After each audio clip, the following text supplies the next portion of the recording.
Just because the basketball world is shut down doesn't mean your knowledge of the game should too. Sports Business Classroom is here to go in depth on a different area of the business of basketball each week. Coming to you live from his home office, here's your host, Beau Estes.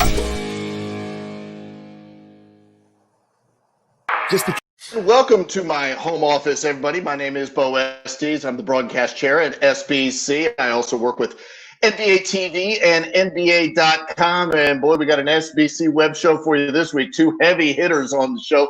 First up, Tommy Sheppard of the Washington Wizards. Tommy, how you doing, bud? Now I'm fantastic. It is amazing. I have to be with two of the best pipes in the business, with yourself and with our next guest. Two of the very best voices, and here you got a schlep like me. But I'll try to get through. Come on. Well, I was going to say, Tommy, I was going to introduce this next man, but his voice does his introductions for him. Joel Meyers of the New Orleans Pelicans and Sirius XM Radio. How you doing, Joel? Doing well, guys. Ready for games, any kind of games at all. I can only watch Gulfstream Park and Church Park, and I'm happy to have them. I'm very happy to have them, and I know that the New York tracks and everything else is opening up. So fortunately, they're going strong, and hopefully all of us are going to go strong in the near future. Absolutely. So you're available to host our Hall Pass horse racing show, that stuff. You're good for that, right, Joel? I can take everybody straight to the courthouse if you want to handicap with me.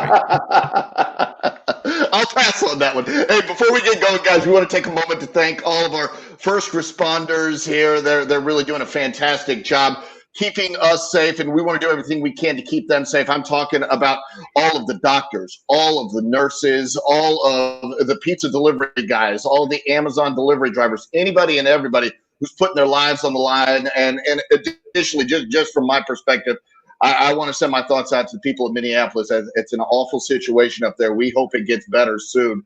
It's just so tough to watch. And my heart, and I know Tommy, you and Joel feel the same way. Our hearts go out to those people. Absolutely. We need justice. We need justice fast. We do. We need to give people hope that they can believe in this. Yeah, it's tough. Yeah. By the way, Beau, as you bring that up, this is as unfortunate a situation as we've ever seen. So this is it's to the extreme now, and this can't continue. And it's you emotional. Make a good point. You get emotional, and I can't look at it. And I saw it once, and that was enough. And it takes you to another place where you get upset, and we need change, and change has to come right away. And I think you're right. I think it's the seeing it, and I think it's the cell phone technology and stuff like that. We're seeing this now, and it hurts maybe in a way they didn't, but it also affirms what people have been saying for a long time. So you're right. I think change needs to come. I hope it does. But again, on behalf of all of us, our hearts go out to those people in Minneapolis right now. We're thinking about you. Since we're the SBC web show, we want to take a minute to remind everybody that the Sports Business Classroom is an immersive training experience. It happens every year when we have that Las Vegas Summer League. There it is. You can register still at sportsbusinessclassroom.com. These gentlemen have been involved in the program before, and it's a fantastic program. I love being a part of it, and I love seeing the students that come out of it. So get yourself online, get yourself registered, and we're going to do everything we can to train the future leaders in this world of basketball. Guys, as we dive back into this, obviously we've been off since March. One thing, Tommy, we're sort of dealing in hypotheticals here, and we talked a little bit before the show about this. How are you preparing your team? How's the quarantine been? What's it like running a basketball team in a quarantine? It's just, obviously nothing you ever really trained for, I suppose. Well, first, I can't say enough about our coaches and staff and the way that they got our players to buy in from the very beginning to having Zoom workouts. We never messed with Zoom much in our lives, and now we're on it every single day. I think I'm a frequent flyer, so I got a couple million miles worth of Zoom hours now. But our coaches have done a great job connecting with our players, and we try to stay as communicative as possible with our players every single day, with our staff.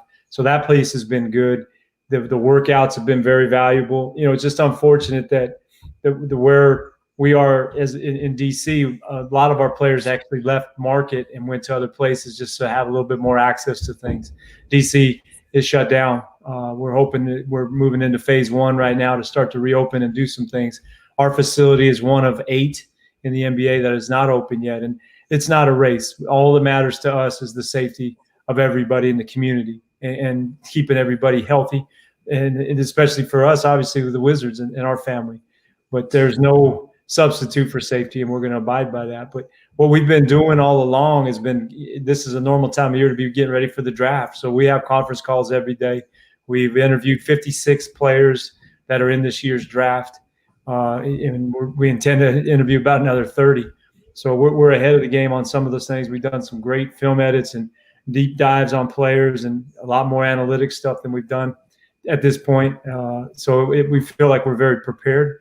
Now you kind of get ready for the draft that you normally is in June. Well, that draft could be in September, October. That's well ahead of us, but I don't think you'll see the draft in June. Joel, Tommy talked about his preparation as far as running a team. You've called games all over the world in all sorts of different situations, I'm sure. Tell us about the possibility of calling remote play-by-play NBA games. Is that a new experience for you? And what's that like? What's the preparation like? Well, I don't think the preparation is going to change. And I think we're all going to go in just as we're getting ready for, and I get ready for every telecast like it's going to the network. Because actually, Beau, you got to remember with the League Pass, we get tweets all the time, whether it's Amsterdam or France, or you can go all over the world. People are watching the NBA, and it's increased. It's amazing what's happened over the last 15 to 20 years in particular. But I did this a long time ago, believe it or not. I was doing tennis back in the 90s on ESPN. And every spring, we'd go to Monaco first. We'd do Hamburg. We'd do Rome. And we were living large. My partner at the time was Patrick McEnroe. And it was incredible to go over there and do the clay court season and be a part of it all and see the best in the world. And I'm still in love with the game of tennis like I am golf.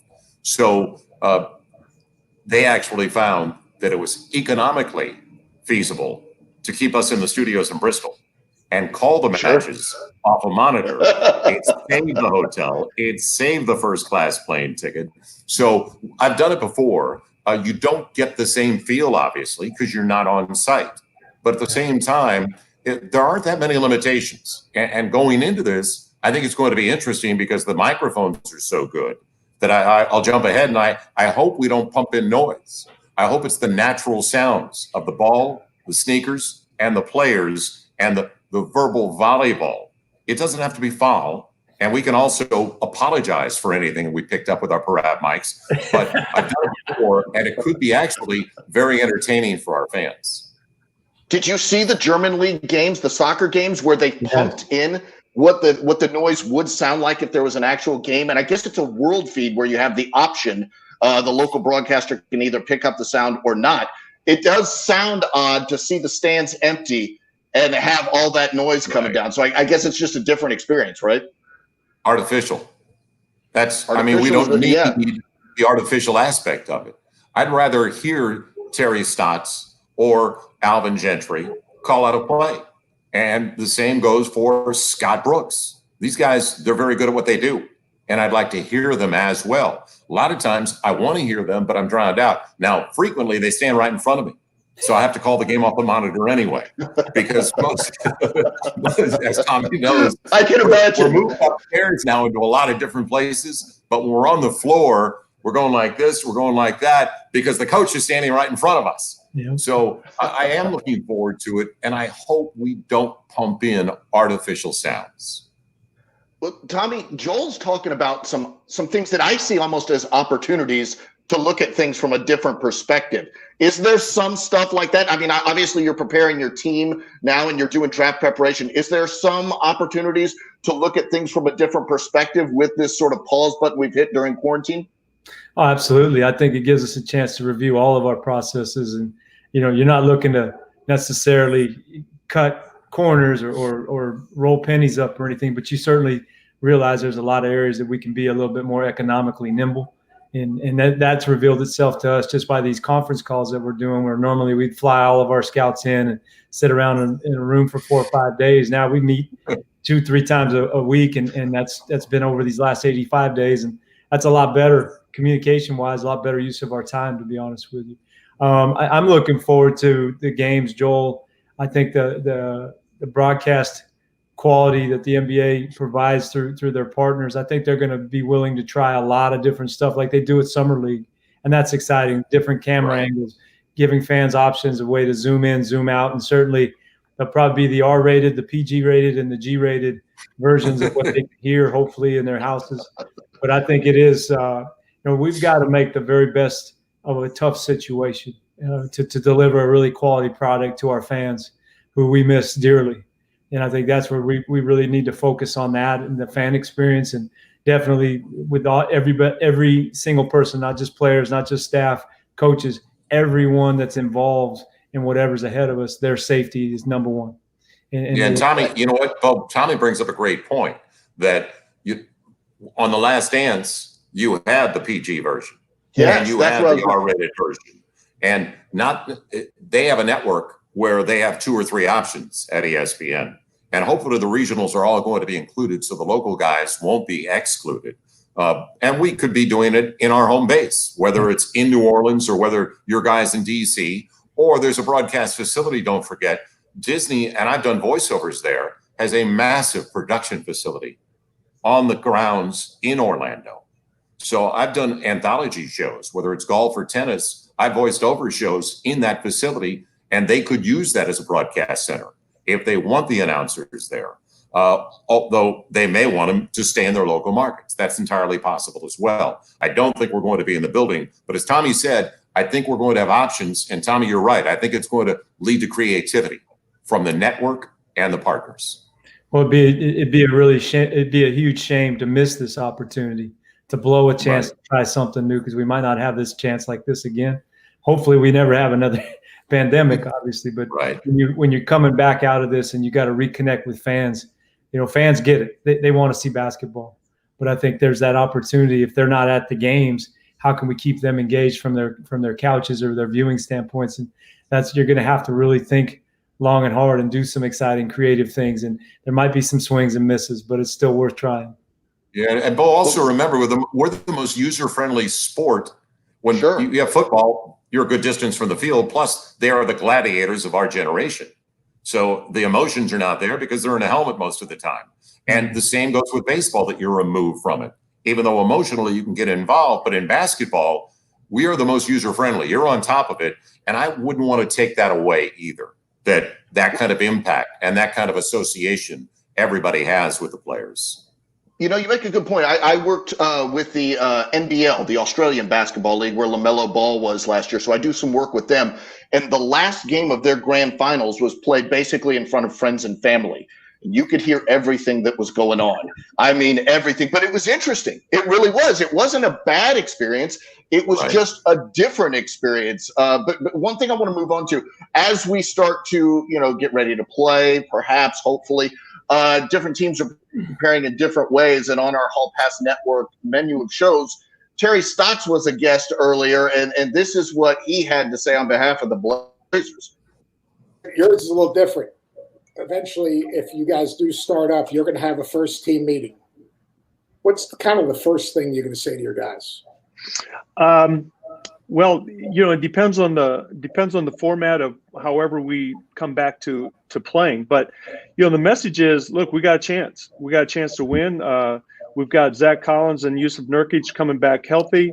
It's even playing floor, level playing floor. So it's about competing. The reason we come back will be to compete and to win, and regardless of what the format. And if we're involved in that format, we go out there, and it's going to be a shortened training camp to a degree. Keep things simple, play basketball, and you don't know what's ahead, so make the most of it. That's great. Well, Tommy, you heard Coach Stotts there. We don't know what format a return to play is going to take, but if you guys are a part of that, if the Washington Wizards are a part of that, what's your message to the organization? Hey, be ready. We've told our players all along it's far better to stay ready than try to get ready. So our players in good shape.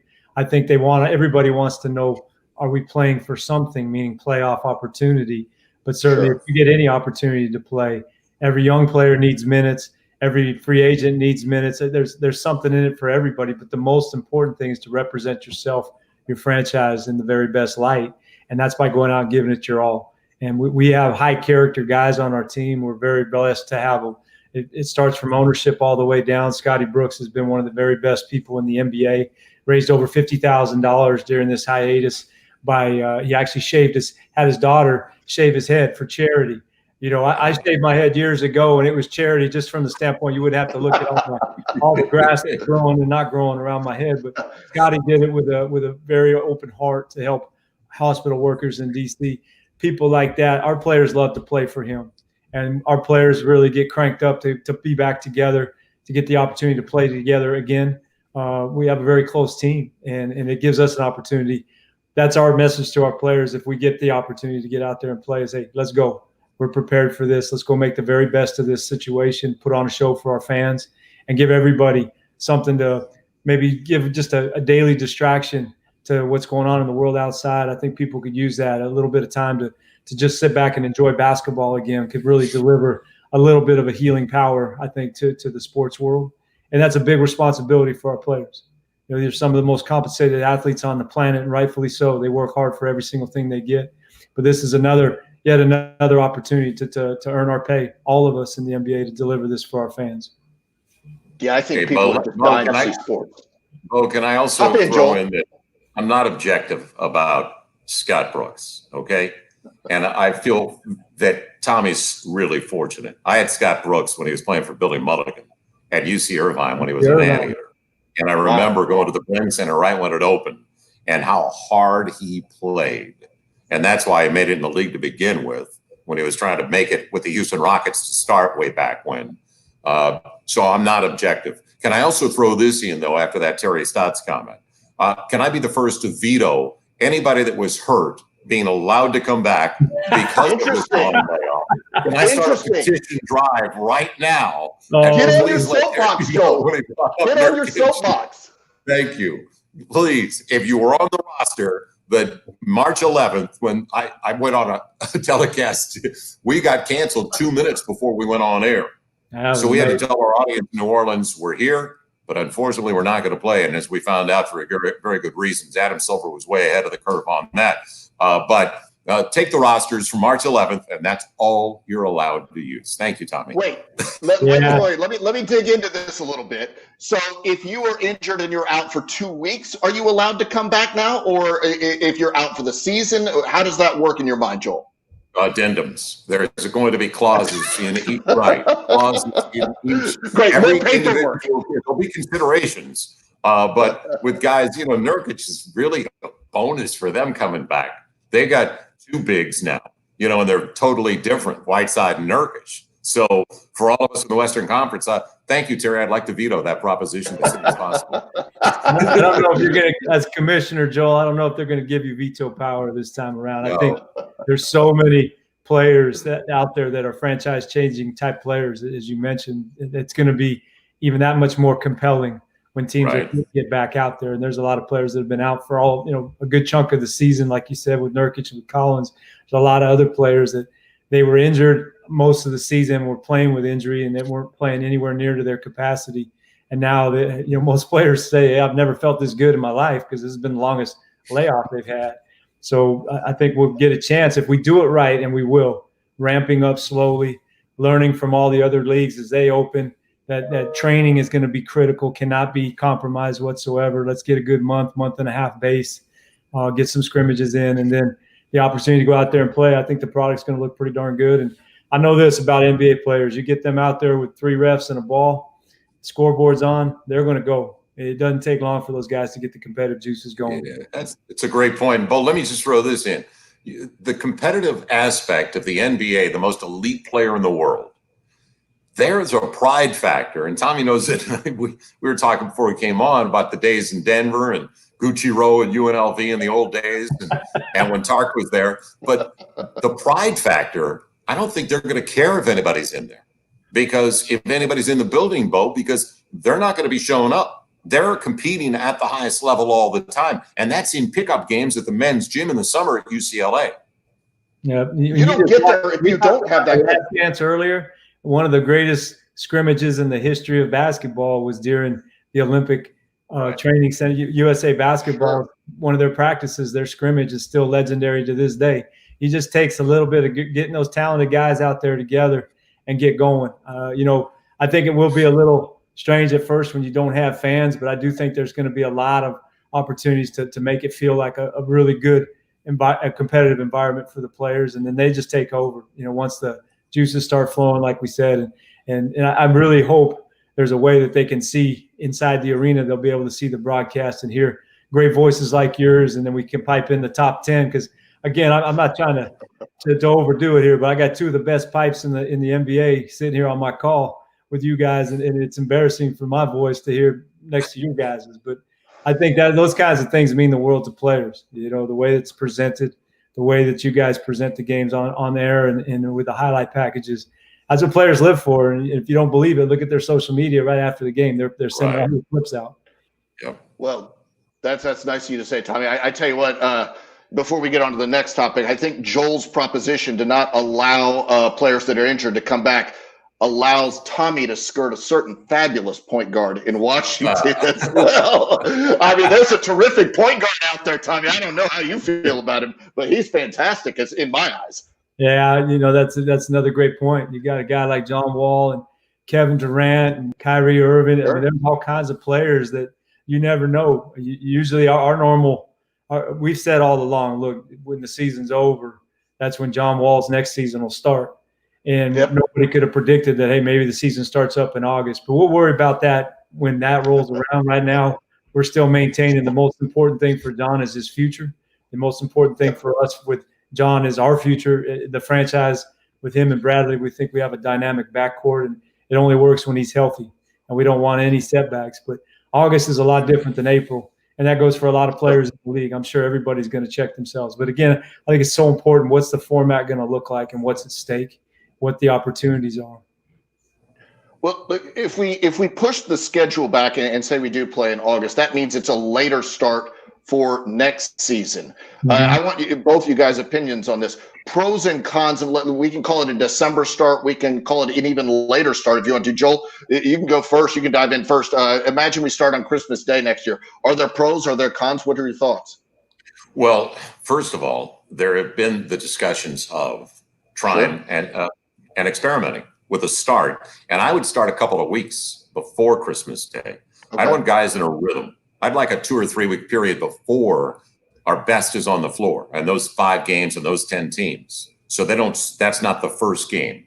And could be choppy, who knows, because they don't have that continuity or rhythm that they're going to develop over the maybe a 2 or 3 week period. But at the same time, I would like to see the sample. And they're going to find out. And things have changed when it comes to viewing habits of everybody, because it used to be because from Memorial Day to Labor Day, that used to be summer. Well, summer's changed. And school, the schedule for school has changed as well. So it's going to be interesting to see. I don't think they're going to go up against. Everybody says, well, people don't watch TV in the summer. I don't think that's the case anymore. And the way everything is splintered as well, and the options, it used to be 3 or 4 networks and that was it. Well, now a lot of people, school starts in first week August for a lot of kids. It's not Memorial Day to Labor Day anymore. It's all changed. So I think this is going to be a great test. And they can find out, it's a large sample size, start the season, hypothetically, first week of December. Take it all the way so the finals, Labor Day weekend. And then you're not going up against the zillion pound guy. Beast. The NFL, 17 million viewers on an average good Sunday afternoon on the late game, the game of the weekend. So I like the idea, and I'd like to see. Now, I'm not looking at it from, I don't have little kids, and I don't have kids in school anymore. But at the same time, viewing habits have totally changed.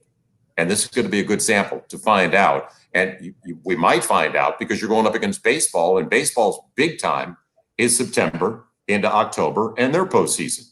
So you're not going up against baseball either. Baseball is 162 games, a lot of inventory. I think the NBA is going to find it's good. They could actually now find that their window and the playoff window, August into September, will be perfect. Sure. Now, Tommy, you do have a few kids. So tell me about the advantages and disadvantages of, perhaps playing into the summer and also starting December, Christmas in your mind. I think it's just everything starts out as having to adjust, and you adjust your calendars. Players, I know the hard thing for players is they like their summer times. And so if you're playing into July, August or something, that obviously doesn't help with that. But everything can be bargained for. Everything can be reached an agreement if you show the benefit for everybody. It can't just benefit owners. It can't just benefit players. It has to be a collective. And that's where I think Adam and Michelle Roberts are fantastic working together to find what's best for everybody. I would not mind seeing us start a later deal. Joel, we've been around. The season used to start in the middle of November. And then as you try to remove 4 games in 5 nights and stuff, slowly but surely we started the season at the start of November. Then all of a sudden it was October and middle of October. And, our training camps are actually like, we basically those are 3-day mini camps, and you're out running, getting ready for preseason, and you play 4 preseason games, and boom, you're into the summer or into the season. I think there's a little bit better buildup if we could do that into December. I would be all for it, but that's not for our call. And certainly the future is going to look different after next season. I think they can evaluate and see what worked and what didn't work, and then look 2-3 years down the line and say, hey, let's plug this back in, because you don't want to come out of this and lose the lessons that you learned. If fans appeal, the biggest thing, fans vote with their feet. They'll tell us what to do. And I think you're really onto something with that, Joel. I would be in support of that. So quickly, Tommy, building off of that and learning stuff, how have how's your organization worked strength training wise? Because we talk about a quick buildup for these players to come back from training. What did you guys deploy in terms of resources to get these guys in shape and maintain their shape? I know you said they've sort of spread out around the country. So what do you do in that circumstance? How does it work? Well, we have an amazing medical staff, and they're the most committed people.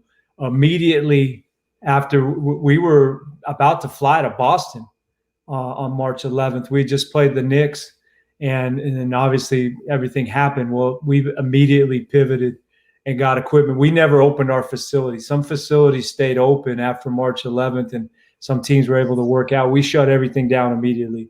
But our staff, our current weight room in our medical facility right now looks like somebody went in and helped themselves, because there's a ton of stuff missing. That's because our staff loaded up things and delivered everything to players. So they have bands, they have rollers, a lot of dumbbells, and a lot of just different things that they could work with based on what they had around their house. And it's been enough.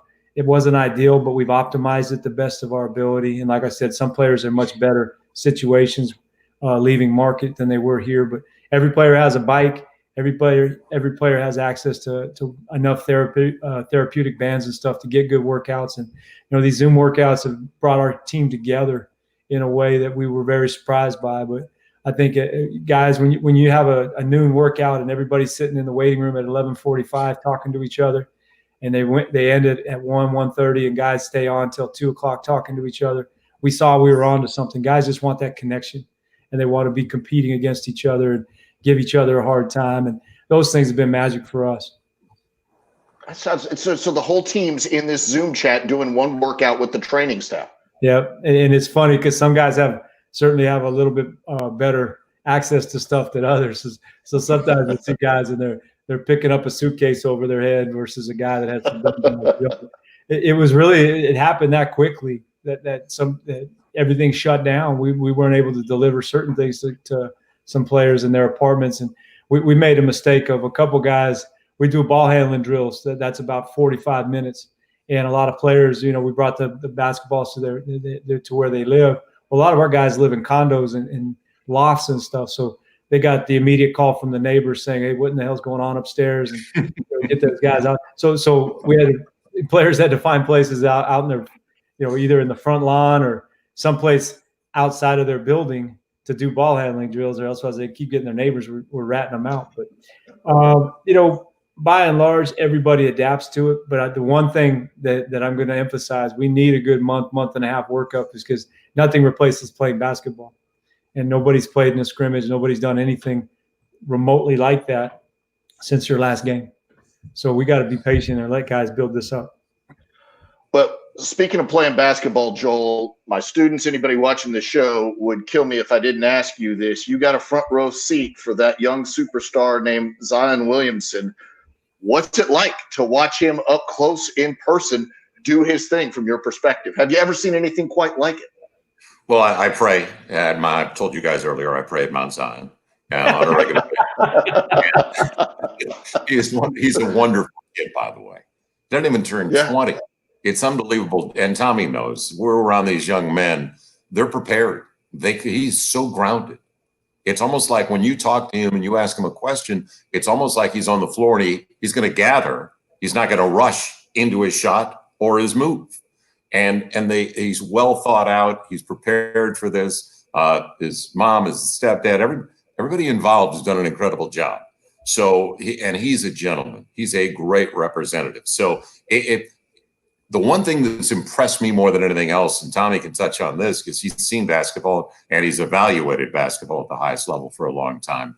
I'm kind of surprised by the touch around the rim for Zion. I'm surprised that it's feathery. His shot's not bad. You can see at the free throw line, it's going to be even better. It's not broken. Its form looks pretty good. So, but his motor, he really plays hard. You can't measure the motor. So it's exciting for all of us. And you know what? That's why I want these guys to be in Orlando. And I want Tommy to touch on this as well, Beau, because I think a young team, and Tommy, you got a young team. And a really young team. You got John and Bradley and a lot of youngsters. And the Pelicans have, with Zion, who's only 19, you got Brandon Ingram's the geezer at 22. Brandon's 22. Lonzo, Josh Hart, Frank Jackson, Nikhil Alexander-Walker, Jackson Hayes. It's kind of like what Pop used to say about their rodeo trip. When they went away for a couple of weeks, they really bonded. And that's what I'd love to see more than anything else for these young squads. Go to Orlando, be in your bubble, and this group in New Orleans, they really like each other. They get along. They hang out together. They eat together. They linger. As Tommy said, they were on the Zooms. Well, they weren't getting off. They're talking to each other. They're hanging out together any way they could. And that's why I'd love to see it happen in Orlando, because that's the type of experience they need. And that brings, Tommy can tell you, that really brings a team together. You're going to have chemistry off the floor. It doesn't hurt if you have it off the floor. It's not a necessity off the floor, but it certainly helps. Do you see a bonding possibility here, Tommy? Absolutely. You got to remember, I think everybody takes a little bit for granted how much you love basketball until you have it taken away and you don't have the opportunity to play at the highest level, certainly, but even just pickup games, even just going to the park. Like, I think everyone is commiserating how much they miss basketball, miss playing the games, miss the practice. Now all of a sudden you start hearing, I miss the bus rides. I miss practice and the pre-practice training and stuff, and things that they would never, ever miss until you don't have them. So they're already kind of pre-wired to how much they're looking forward to those things. And I think once again, here you go. And Joel touched on what a wonderful player Zion Williamson is. There's so many wonderful players in the league that are up and coming. This gives everybody a reminder of what they've been missing for 2.5, 3 months when you get a chance to see these guys come back, especially the young guys. I think that's something that gives every fan. In the NBA, you're either winning championships or you're hoping. You don't want to be life in the middle on that treadmill where you just can never get over the hump. And I think these young players, they represent to their franchises hope. And we have one of those with Rui Hachimura. It was a great, exciting rookie class last year. So many more things to come. And those kinds of things, hey, you might not win a championship this year in New Orleans. We might not win one in Washington, but people are going to see our young fans, and it's going to continue to give them hope for the future. And that's what keeps bringing generations together to watch games and pull for their teams, as long as they see, hey, you're about the right things, you got great character, and you're playing hard. And I think both of our franchises do. I know we both franchises have fantastic play-by-play guys, and that makes it so much easier. I like the leadership. I like what Sheppard's got going there, and we got Griffin, Trajan, Langdon. So we're set, we're sound, we're fine in New Orleans as well. Future's bright in both franchises. By the way, you brought up Rui. It's a shame the kid's not an athlete and he's not long enough either, is he? Man, everybody.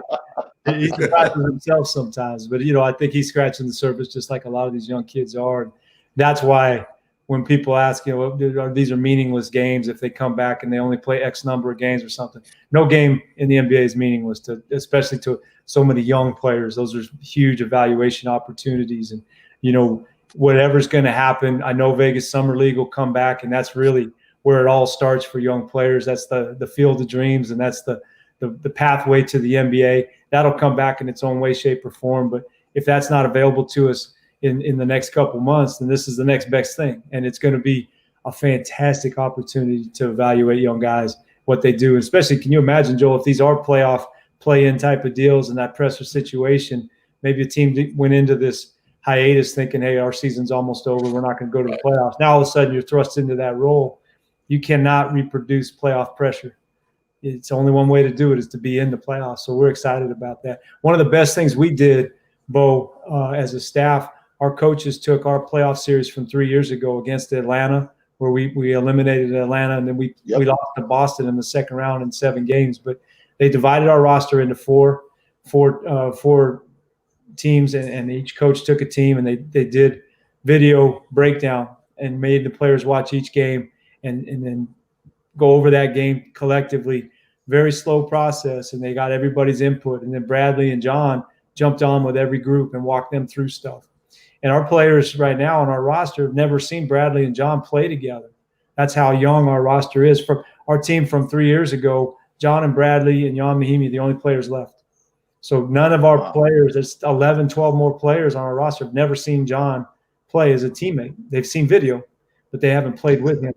And so that was a very healthy thing, and I think our players are excited. If they get back the John Wall of old, I think a lot of guys are sitting there going, hey, I'm all of a sudden I'm going to be a much better player just having that guy serving the ball to us. And I think Bradley's going to be so excited because now his usage will go down a little bit, but he can make a play from anywhere on the floor. Bradley's game increased because John was out, but I think it's going to double increase when John comes back. Yeah, well, by the way, Beau, when I saw that comment by John Wall, Tommy, when he said I'm 110%, I'm not 100%, I just smiled because we want the best in the world on the floor. We want the best in the game on the floor. And by the way, to have a wingman, another great St. Louisan like Bradley Beal, accepting those bats. That's the reason. That's the combination. You put a smile on Tommy's face right there. Yeah, you know what? It's amazing, Joel. I've been when those guys are injured, they measured our IQ, and it's very, very low. It's below 19, 20 degrees. And then all of a sudden you get those guys back, and everybody talks about how smart. Your brain surgeon all of a sudden. Yep. Yeah, it's trust me, I'm on to their game. I kind of understand. I'm as good as those guys are. I tell you what, I asked a question not long ago, who's the fastest player that you've ever seen in NBA history? And people talked about John Wall. In that conversation, potentially I don't know if you guys have thoughts on the fastest player you've ever seen, but John Wall was certainly in that conversation. I always talk about John. I say he's quicker than a paycheck. He just gets up and goes. And what he does better than anybody is he sees the floor, and he's actually faster with the ball than without, which is crazy. It's almost like he'll push it ahead and sprint to the ball, push it ahead, sprint to the ball. And if you watch it over time, it's amazing, Joel. It's not like Gulfstream or anything, but he's sprinting with the fastest of them. Other guys that are in his category, we always thought, Russell's one of the fastest too. And back in the day, there were certainly some other guys, but John is certainly one of the fastest players in this modern game right now. This generation of players, he's right there with the best of them. Yeah, Joel, when I see John Wall baseline, Beau, and there's guys like Rod Foster in the past out of UCLA, super fast. I would go to the skills. Yeah, I'd go to the skills competition. That'd be fun to see with the ball. Yeah. And a new kid, a young man who's just finishing up its second season, De'Aaron Fox, is now in that category as well. Super fast baseline to baseline, but I'm glad Tommy brought it up. There's fast with the ball and fast without the ball. There's a big difference. Yeah, sure. It's another reminder how healthy the league can be. When everybody's – you bring out all the players and you hope that somehow one year we can have a league where there are very, very minimal injuries, and you get to see these guys compete at the highest level. That's the best season for fans ever. Yeah. Well, guys, last thing before I let you go, we talk about all these young players with their careers put on pause. There's a lot of young students, especially in our SBC program, with their career on pause, potentially coming out of college right now. What do I do? So, Joel, we'll start with you. Say you're a young broadcaster right now, and your career's been put on pause. What should you be doing right now to put yourself in the best position when things sort of open up again in your mind?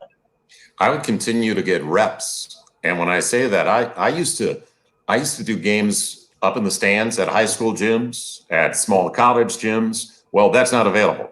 So go to YouTube and watch a game and turn down the volume and just get reps. Call the game yourself and don't stop it. And just roll through it, tape it, so you can find out what you really liked and then what you didn't like and will never make air. Because you say, wait, I can't believe I just said that. Did I really? That's the way I described that play. So I think it's healthy to go to YouTube, go to wherever and the NBA.com app, you find games and continue to get reps and get better. And then listen to yourself. You're not going to get better if you're going to repeat the same mistakes unless you listen to yourself. But that would be the first thing I would do, Beau, was just look at games, watch games, and never stop getting reps. No, it's an interesting advice, but it is painful to listen to yourself sometimes, Joel. I know this, having gone through that process, but you get better from it. Tommy, we've got young people that want to get into the management side of things. What do you imagine that they should be doing right now to prep themselves and to take advantage of this time? You get all the kind of the cliche advice here. I'm not trying to do, but control your controllables. Right now, you don't have access to a lot of stuff. You can still network. You can still send reports to people. You can still keep in touch without being able to be face to face. You got to be very nimble in the way that you approach things. But reaching out to people right now, I know most GMs are sitting in front of their keyboard most of the time in the day. So maybe it's getting that email to them or a good text message in just to remind them what your career is about. But I just look at myself during this time. I've taken the opportunity to take some online classes at Yale, at the University of Pennsylvania. I brushed off Duolingo and trying to increase my aptitude with Spanish, a language that I'm pretty familiar with, but kind of lose if you don't get the reps, like Joel said. There's so much area right now that this might be the time to be selfish and try to do self-improvement the most you can. I really recommend spending 2-3 hours a day in an area that's maybe not exactly your focus and trying to challenge yourself to learn more and to be really immersed in something that gives you a little bit more diverse resume moving forward. But there's no excuse to not know players right now. Like you said, any game is on YouTube. If you're trying to get in the business as a scout, you can evaluate games just like you're there. And if you're trying to get in broadcasting, certainly you touched on that. But even in the analytic area, there's so many areas that you can engage with people online. There's so many classes that are available. Since we started this call, I jumped off of a clinic that Ettore Messina's doing from over. He's in Milan now. But just those things are available. People can reach out and get knowledge, and it doesn't cost anything. And you could really sit back. If you walk out of this opportunity and you didn't do anything to improve, then it's an opportunity lost. We've had a lot of time on our hands to do these kinds of things, take full advantage of them. That's what I would be doing. I would certainly make sure that I'm trying to get as best opportunities right now when the doors are closed. I know online school gets a little rough, but if that's what's available to you, make sure you're taking it serious. Well, guys, I can't thank you enough specifically for that advice for our students in this whole chat. It's been wonderful. So I appreciate you guys coming on the SBC web show. Thank you. Hey, man, I look forward to seeing the SBC crew. Albert and Warren have done an unbelievable job what they started there, and with people, my man Larry Kuhn, there's nobody better. The salary cap and all the people that they brought in, all the big hitters like Big Beau right there, and all the people that helped make SBC so special, one-of-a-kind experience. I cannot wait to be back there. Yeah, Beau, thank you for having me. And by the way, continued success. You guys are doing a great job. Thank you, fellas. Thanks so much. And a reminder to all of you watching this show, we got several shows on the Hall Pass Network. You're going to want to check them all out. Every Monday, it's Seth Greenberg with the pickup game. Then on Tuesday, Basketball Jones, Mark Jones from ESPN. heavy hitter guests on that one as well. And then right here on Thursday, it's me with the Sports Business Classroom web show. That's right, the SBC web show. Thanks for watching, everybody. Great to see you guys. Take care, Joel. Take care, Beau. You too, Tommy. Always a pleasure. Thanks fellas.